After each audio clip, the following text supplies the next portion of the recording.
And you ask me what I want this year, and I try to make this kind and clear. Just a chance that maybe we'll find better days. 'Cause I don't need boxes wrapped in strings and designer love and empty things. Just a chance that maybe we'll find better days. So take these words and sing out loud, 'cause everyone is forgiven now. 'Cause tonight's the night the world begins again.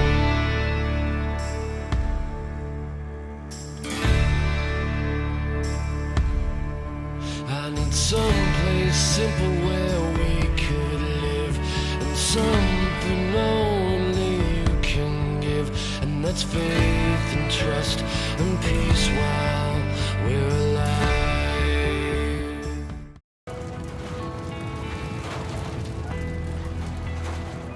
On 9/11, I was assigned to a project in Midtown, 745 7th Avenue. I saw the towers on fire. I actually saw the towers fall from where I was in Midtown. It was an extremely disheartening experience.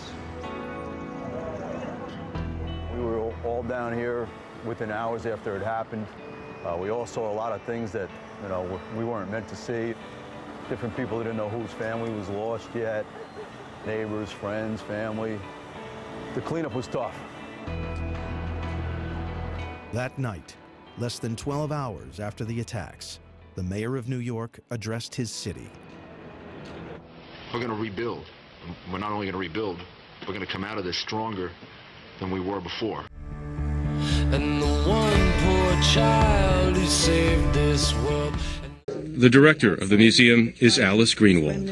At the heart of this museum is a fundamental conviction that bearing witness to the unimaginable is the only way to imagine a way beyond it. People aren't sad here. We've done something wrong. But that isn't the end of the story. This is a museum about hope. There's 10 million more who probably could if we all just stopped and said a prayer for them. So take these words and sing out loud, 'cause everyone is forgiven now. 'Cause tonight's the night the world begins again.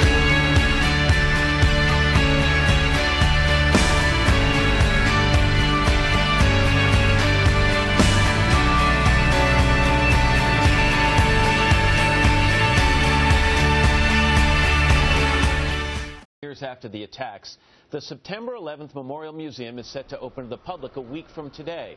But starting tomorrow, family members and others who are part of the 9/11 community will have the chance to visit. As chairman of the Memorial and Museum, former Mayor Michael Bloomberg spent 8 years spearheading the project, and he gave us a tour.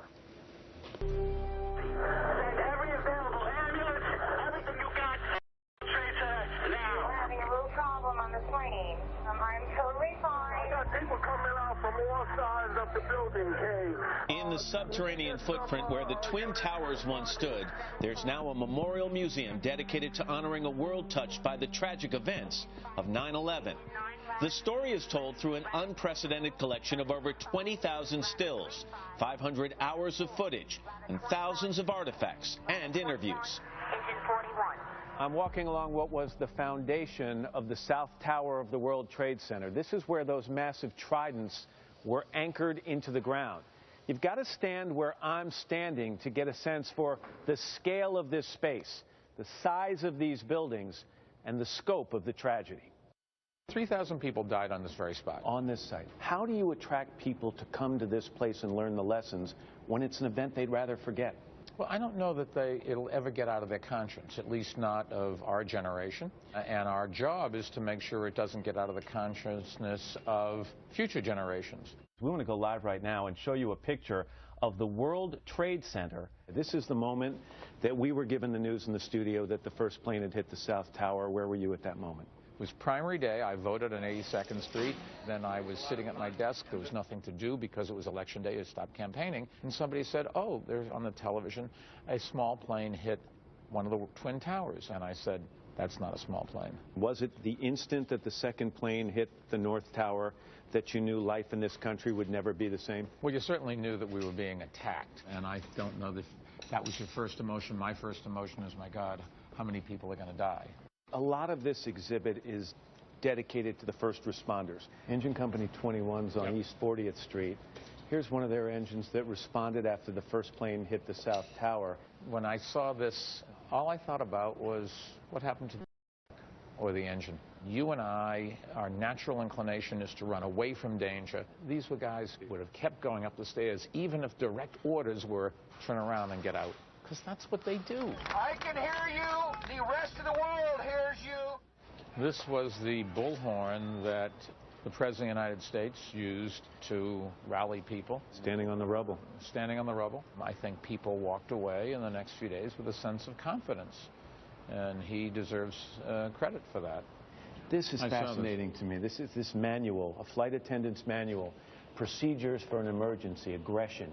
Keep aggressors off the airplane. Don't be aggressive. Because in those days, the hijacking was to use the plane and the passengers and crew as a bargaining chip. Nobody ever thought that somebody would do something like this. It just was inconceivable. There are so many moments here in this museum where you see that time basically stopped in its tracks. Yeah. This is a clothing store close to Ground Zero, and it's frozen in time. Covered with the real dust of the tragedy. And I think the reason it's here is to remind us that this was a place where people worked, people shopped, people enjoyed themselves, and in fact we have a responsibility to recreate a lot of that as well. I talked about the artifacts, I talked about the emotions that anybody is going to feel when they come here. What do you want them to walk out the door thinking? So we can't let this happen again, but they didn't win. We came out of this stronger, more determined than ever to make sure that our citizens are going to be able to enjoy what we think God meant them to enjoy. It's a moving experience. Thanks for the tour.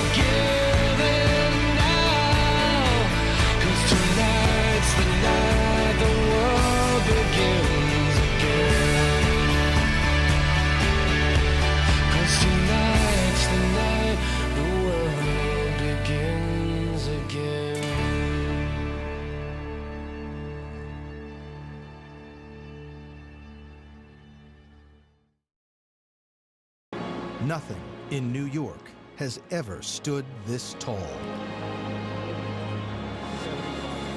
There is still work to do, another year at least, before all 2.5 million square feet of the interior is ready. But this is the high point of a journey that began almost 12 years ago in the rubble of the Twin Towers.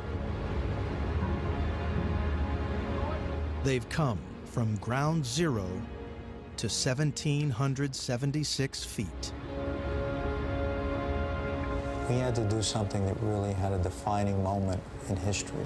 You can sit there and say it's the tallest building, the most complicated steel, but this one transcends. It's about friends working with each other, about people setting aside their personal needs to do what's right. I walk around the site every day. People grab me and say, you know, this is really a special place. This is a construction worker, 7:30 in the morning, wants to express his need to be here and is passionate about this job.